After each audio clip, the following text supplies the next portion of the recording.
Graças a Deus que nos dá a vitória por meio do nosso Senhor Jesus Cristo. Você é você mesmo.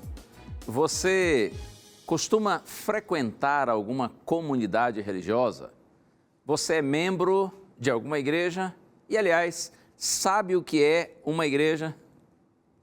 Quais são as características da verdadeira igreja de Deus na terra? Com esse tema sublime, começa agora aqui na TV Novo Tempo mais um Além dos Fatos.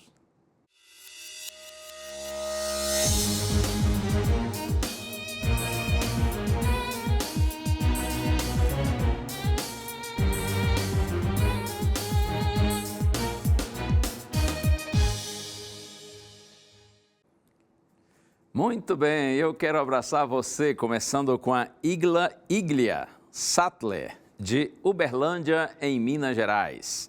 Também a Maria José, de Santa Cruz do Capibaribe, em Pernambuco.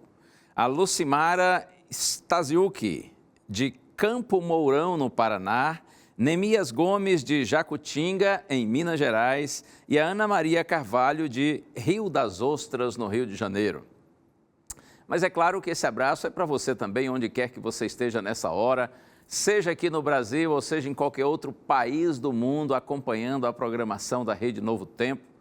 A gente agradece muito pelo carinho de sua audiência, porque você prefere, você escolhe agora estar conosco. E tomara que suas expectativas espirituais sejam alcançadas, no sentido de que o bom Deus, através de sua palavra, possa nos direcionar por caminhos seguros e iluminados. Que Deus abençoe a sua vida. Eu quero convidar você para interagir sempre em nossas redes sociais, seja através do Facebook, do Além dos Fatos, ou então através do nosso Instagram. E uma outra opção excelente é o nosso canal no YouTube, onde você inclusive pode se inscrever para ser informado quando colocarmos ali um novo vídeo. Você poderá rever os vídeos, os programas, pode compartilhar com seus amigos. É sempre uma alegria para a gente poder interagir com você.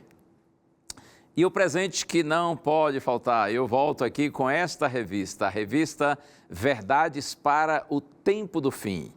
Esse material precioso foi preparado pela equipe da Escola Bíblica daqui da Novo Tempo, com a intenção única de orientar você nos caminhos do Senhor, para que você tenha uma compreensão melhor da Santa Bíblia. São 16 temas da Bíblia apresentados aqui. Essa revista é um maravilhoso curso bíblico. Se você pedir, a gente lhe manda e não vai lhe custar nada. Entre aí no blog do programa Além dos Fatos e preencha as suas informações. Ou então você pode, se preferir, ligar para a gente. O telefone é 0 operadora 12 31 21... Não, 21 27 31 21. Assim, não é?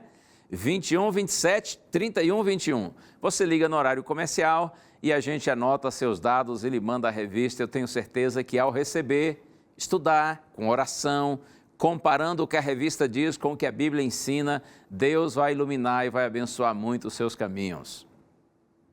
E aí, como é que está a vida? Qual o seu pensamento em relação a essa questão de igreja, em relação a essa questão religiosa?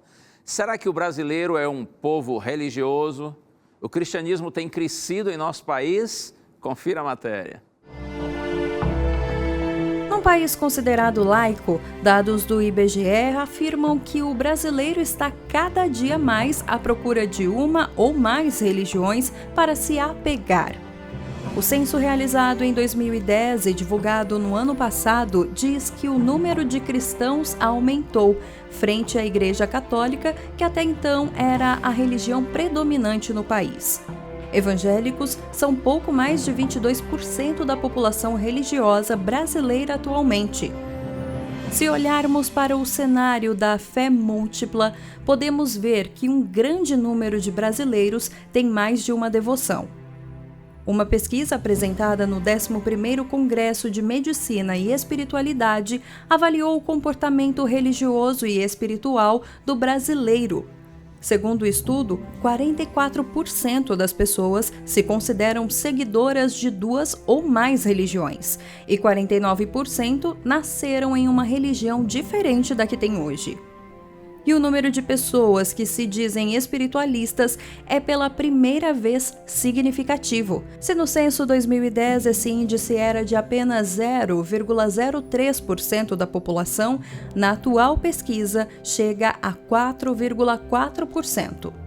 Segundo psiquiatras, na maioria das vezes, a busca por uma ou mais religiões explica-se devido às necessidades do ser humano. Seria uma maneira de enfrentamento de um problema de saúde, vida financeira, relacionamentos, entre outros casos. Existe um termo usado para este comportamento, é o coping religioso. Este é um aspecto já bastante estudado na medicina, especialmente nas áreas de oncologia e de cuidados paliativos. Isso só confirma aquela sentença que diz que cada cabeça é um mundo, não é? Cada um tem sua maneira de enxergar a vida, sua maneira de pensar, de se relacionar com Deus. A gente precisa compreender essa diversidade e respeitar. Você sabe que um pensamento comum em nossa era, chamada de pós-moderna, é assim: eu não preciso de igreja. Pois eu já vou logo lhe dizer uma coisa: você precisa da igreja, sim. E a igreja precisa de você. Mas antes da gente abrir a Bíblia e seguir nessa direção, eu quero orar com você pedindo a orientação do Senhor. Pai querido, estamos aqui, Senhor, e rogamos que pelo Espírito Santo nos ilumines, para que esse tema relativo à igreja, tão preciosa aos teus olhos, fique claro para todos nós, Senhor. Nós te pedimos com gratidão e louvor, no nome de Jesus, aquele que é santo. Amém. Muito bem, essa é a realidade que a gente vive, não é? Muita gente pensa assim: eu não preciso da igreja, mas como eu já disse e vou repetir, você precisa sim, eu preciso da igreja e a igreja precisa de mim, a igreja precisa de você. O que é a igreja? Veja, em realidade, quando a gente estuda a Bíblia, a gente compreende que o que nós chamamos de igreja, na verdade é o ajuntamento, é a comunhão, é a comunidade da igreja. Porque de acordo com a Bíblia, a igreja é cada um de nós. Quando a pessoa se converte, ou seja, quando ela recebe Cristo como seu Salvador pessoal, quando ela assume Jesus como seu Salvador e passa pela fé a andar nos caminhos de Deus, então, de acordo com a palavra do Senhor, o Espírito Santo, ele passa a habitar na gente. E cada um de nós torna-se um templo vivo do Espírito Santo, torna-se uma igreja. Por isso que eu digo que a igreja, em realidade, sou eu. A igreja é você. No passado, quando o povo de Deus, os hebreus, saíram do Egito para a Palestina, a Bíblia diz que enquanto peregrinavam no deserto, o Senhor disse que eles deveriam fazer um santuário. Êxodo 25, verso 8, Deus diz assim: e me farão um santuário para que eu possa habitar no meio deles. Isso no tempo do Antigo Testamento, como disse, quando os judeus saíam do Egito para a Palestina. Deus orientou para que eles construíssem esse santuário e eles teriam o privilégio de que o Senhor habitaria no meio deles. Quando a gente vai ao Novo Testamento, primeira carta aos Coríntios, capítulo 3, verso 16, Paulo diz assim: não sabeis que sois santuários de Deus e que o Espírito de Deus habita em vós? Olha que lindo isso. Se era um privilégio para o povo judeu durante a peregrinação deles no deserto, saber que o Senhor estava no seu santuário, bem no meio deles, bem no meio do acampamento deles. Agora veja que coisa extraordinária. Quando Paulo diz assim, e eu repito: não sabeis que sois santuários de Deus e que o Espírito de Deus habita em vós? Cada um de nós é um templo vivo do Espírito Santo. Cada um de nós, cada um dos filhos de Deus, cada um que anda no caminho do Senhor é um templo do Senhor, é uma habitação do Espírito do Senhor. Por isso, talvez a melhor pergunta seja essa aqui: eu preciso participar da reunião da igreja? Eu devo me envolver com essa comunidade? Devo fazer parte dessa comunhão? Eu quero convidar você para um texto que responde muito bem essa nossa pergunta. Vamos à Epístola aos Hebreus. Epístola aos Hebreus, no capítulo... Hebreus, capítulo 10, verso 25. Olha só como está escrito aqui. Não deixemos de congregar-nos, como é costume de alguns. Antes façamos admoestações, e tanto mais quando vedes que o dia se aproxima. A palavra de Deus é clara, não deixemos de congregar-nos, ou seja, de nos reunirmos, de nos ajuntarmos, como é costume de alguns.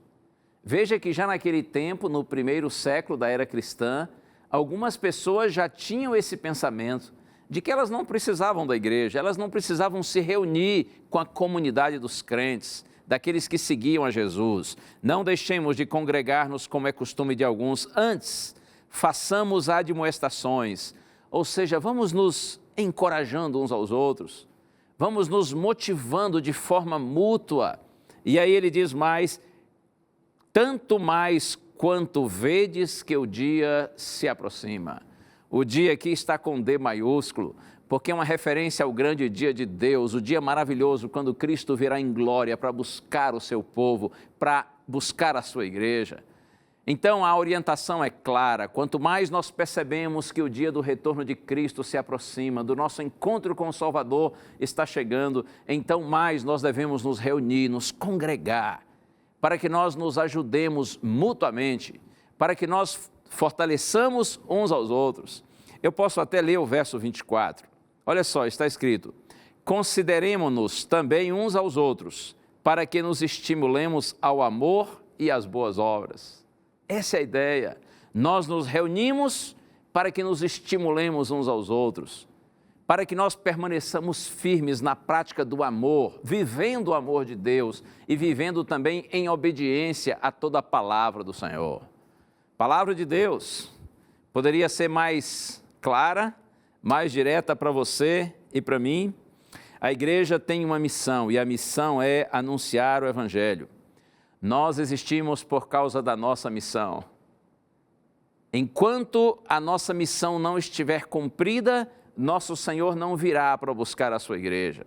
Se Ele ainda não veio, é porque algo nós temos que fazer, nós precisamos fazer. E por isso que a igreja de Deus, mais do que nunca, deve estar unida nos seus propósitos.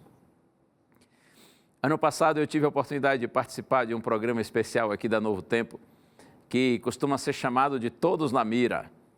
É uma versão diferenciada do Na Mira da Verdade, porque normalmente na Mira da Verdade participam o Tito e o Leandro Quadros, né? Tito pergunta e o Leandro responde. Mas no Todos na Mira, o Tito perguntava, na verdade os nossos telespectadores perguntavam e Tito nos conduzia, nos enviava as perguntas e éramos 5 pastores respondendo. Foi uma experiência interessante. Todos na mira. E eu me lembro que veio uma pergunta direcionada a mim. E a pessoa dizia assim, Pastor Gilson, eu percebo que o senhor e outros apresentadores aí sempre convidam as pessoas para irem à igreja, mas a pessoa disse assim, só que vocês convidam só para a igreja adventista. Só a igreja adventista que é uma boa igreja, que é uma igreja séria, uma igreja que a gente deve visitar, deve frequentar. Boa pergunta, não é? E eu me lembro que eu respondi de uma forma simples, mas é realmente o que eu penso. Eu disse que até uma igreja hoje para a gente recomendar é uma responsabilidade muito grande.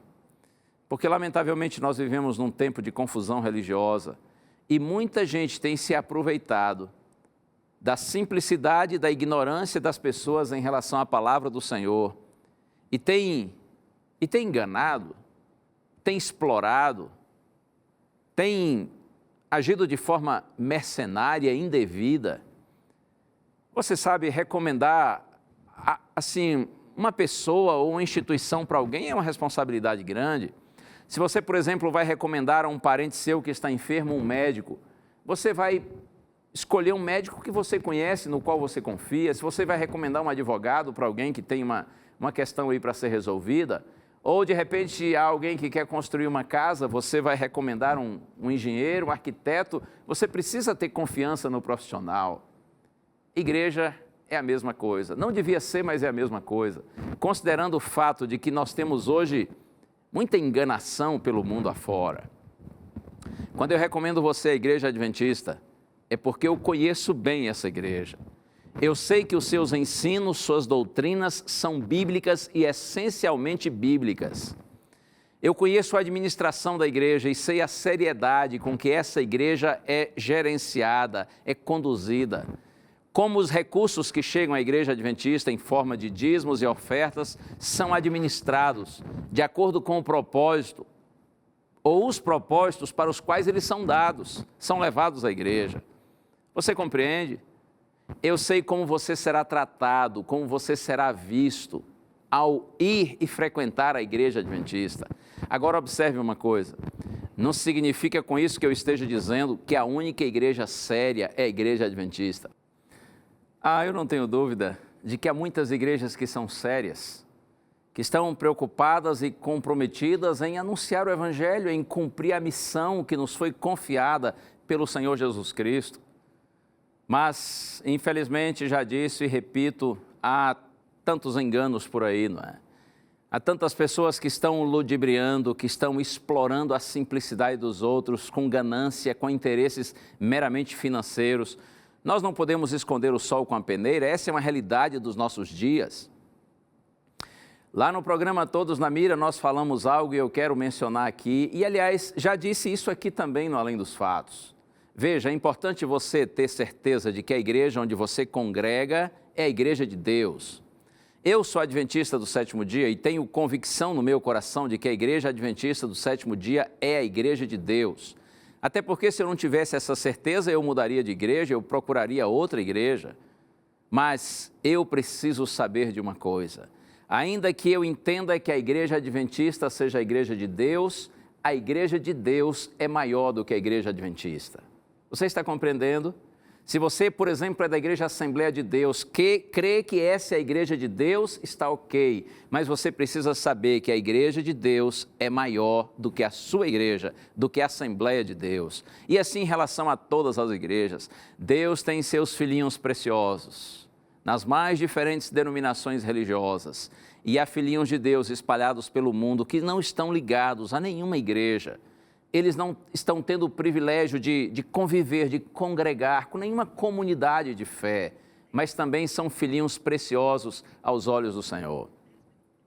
A gente precisa ter essa compreensão, precisamos abrir mais a nossa mente nesse sentido. Outro ponto que eu anotei aqui e quero compartilhar com você, outro dia fiquei muito triste quando vi um videozinho aí na internet de um pregador de uma determinada igreja que fazia referência a nós, os adventistas. E ele alertava lá os membros da sua congregação e dizia: irmãos, tenham cuidado com esses adventistas. Eles ficam falando que são nossos irmãos e eles começam pregando sobre Jesus, o amor de Jesus, e eles atraem a gente, mas depois eles vêm com ensinos muito estranhos, com ensinos falsos que não são bíblicos. E aquele senhor disse assim para a sua congregação: cuidado, porque eles são uma seita, eles não são uma igreja. Vamos abrir a Bíblia? Eu convido você agora para o livro de Atos dos Apóstolos, capítulo 24, verso 14. Atos dos Apóstolos, capítulo 24, verso 14. Olha só o que diz o apóstolo Paulo: porém, confesso-te que segundo o caminho a que chamam seita, assim eu sirvo ao Deus de nossos pais, acreditando em todas as coisas que estejam de acordo com a lei e nos escritos dos profetas. Os primeiros cristãos foram chamados, a princípio, de o povo do caminho. Por isso que Paulo diz, olha, segundo o caminho a que chamam seita, muitos chamavam o cristianismo a princípio de uma seita. Por isso que Paulo diz isso, a que chamam seita, assim eu sirvo ao Deus de nossos pais, acreditando em todas as coisas que estejam de acordo com a lei e nos escritos dos profetas. Em outras palavras, Paulo estava dizendo assim: ainda que chamem o cristianismo de seita, eu creio em tudo que está escrito nas Escrituras, tanto nos escritos de Moisés, conhecidos como a lei, e também nos escritos dos outros profetas inspirados por Deus. Sabe que muitos desses que dizem que a igreja adventista é uma seita, eles não sabem o que de fato nós adventistas pregamos, E, além do mais, muitos deles nem sabem o que realmente é uma seita. Eu posso dizer para você de uma forma assim muito simples e muito direta, trazendo para esse nosso contexto religioso, porque a ideia de seita transcende a ideia de igreja, de religião. Mas pensando nesse conceito, nesse contexto religioso, seita seria um movimento religioso que não crê em um ou mais de um dos princípios fundamentais da fé cristã, das doutrinas básicas da fé cristã. E quais seriam essas doutrinas básicas da nossa fé como cristãos? Eu menciono algumas delas. Por exemplo, todo cristão deve crer que a Bíblia é a palavra inspirada de Deus, a revelação especial de Deus à humanidade. E a Bíblia é nossa regra de fé e prática. Outro aspecto importante da fé cristã tem a ver com a natureza de Deus. Deus o Pai, Deus o Filho, Deus o Espírito Santo, a Santíssima Trindade. E pensando agora no Filho, porque você sabe, Jesus é o centro da Bíblia. Jesus é o centro do plano da salvação e o propósito maior da Bíblia é revelar ao homem o plano da salvação estabelecido por Deus. Então, aqui está um aspecto fundamental da fé cristã. Jesus Cristo, Ele é o Filho de Deus. Jesus Cristo veio à terra, tornou-se verdadeiramente homem, mas Ele nunca deixou de ser Deus. Jesus não passou a existir quando veio à terra. Jesus já existia antes. Jesus era um com o Pai e com o Espírito Santo. Jesus é Deus. Esse é um aspecto fundamental da fé cristã. Mas esse Deus tornou-se homem, verdadeiramente homem, e habitou entre nós. E nosso maravilhoso Cristo deu sua vida em nosso lugar. E Ele ressurgiu em glória. E é através de Jesus e unicamente do Senhor Jesus Cristo que nós obtemos o privilégio de termos a vida eterna. Jesus é o caminho, Jesus é a verdade, Jesus é a vida. Jesus é nosso Salvador. A salvação se dá quando pela fé nós aceitamos a graça de Cristo. E é unicamente pela graça do Senhor Jesus que a gente obtém a vida eterna. Esses são princípios fundamentais da fé cristã. E eu quero dizer para você que nós, adventistas do sétimo dia, cremos de forma plena e total nesses princípios da nossa fé. Por isso que não há nenhum sentido em dizer que a igreja adventista é uma seita. Então, se você já ouviu isso por aí, por favor, tire isso da sua mente, do seu coração. Porque alguns que fazem esse tipo de afirmação fazem por ignorância. Porque, como já disse, eles não sabem o que nós cremos e nem sabem, às vezes, o que significa ser uma seita. Mas, infelizmente, certamente deve ter gente por aí, nesse mundo tão maldoso em que a gente vive, que faz esse tipo de afirmação não por ignorância, mas por má fé. E eu aproveito e quero dizer para você que é um líder espiritual, você que tem alguma função de liderança na igreja, seja qual for a sua denominação religiosa, tenha muito cuidado, porque no grande conflito o inimigo faz a verdade parecer o erro e o erro parecer a verdade. Você, quando cuida da igreja, está cuidando do que Deus tem de mais precioso nesse mundo. A Bíblia chama a igreja de Deus da noiva de Cristo, a esposa de Cristo, o próprio corpo de Cristo. Seja fiel, ensine a palavra de Deus e a sua recompensa é certa. Eu gosto do texto de 1 Pedro capítulo 5, verso 4, quando diz assim: logo que o supremo pastor se manifestar, recebereis a inacessível coroa de glória. Existe uma coroa de glória preparada pelo supremo pastor para aqueles líderes da igreja que cuidam da igreja do Senhor com sinceridade, com correção. Mas eu preciso dizer a você também que se você explora, se você maltrata, se você engana, se você desrespeita a igreja de Deus, o seu destino final será o lago de fogo com o diabo e seus anjos, de acordo com o texto de Apocalipse capítulo 20. É um privilégio cuidar da igreja de Deus, mas ao mesmo tempo uma enorme responsabilidade. Eu não tenho mais tempo, mas quero dizer para você características da igreja de Deus. Não vou ler o texto, mas você anota aí e depois lê. Primeira carta de Timóteo, capítulo 3, verso 15. Paulo diz que a igreja é coluna e baluarte da verdade. Baluarte significa esteio.